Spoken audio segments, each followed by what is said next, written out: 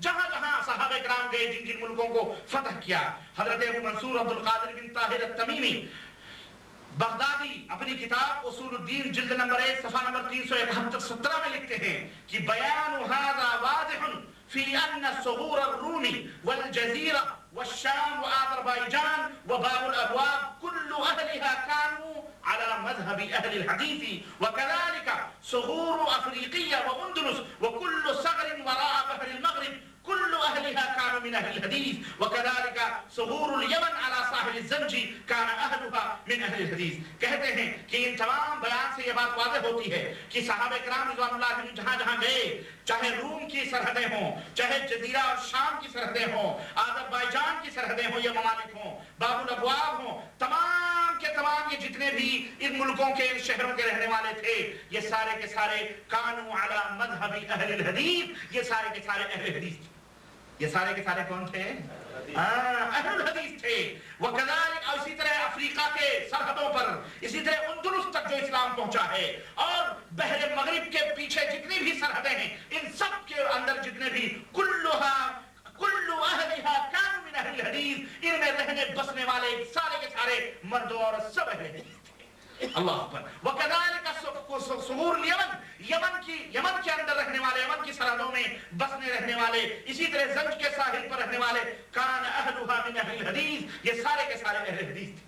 یہ ہماری بات نہیں ہے، 150-200 سال کی بات نہیں ہے یہ، ہاں یہ وہ تاریخی باتیں ہیں جن تاریخوں کو نقل کیا ہے محدثین نے، مفسرین نے، محدثین نے، مورخین نے اپنی اپنی کتابوں کے اندر۔ یہ وہ لوگ ہیں۔ اور سنو، آج تاریخ اہل حدیث اور تذکرہ اہل حدیث مسلمانوں تم سن رہے ہو، سن 22 ہجری کے اندر، اب میں تمہیں بتاؤں، سن 22 ہجری کے اندر مغیرہ ابن شعبہ کے ہاتھوں آذربائیجان کا ملک فتح ہوا ہے۔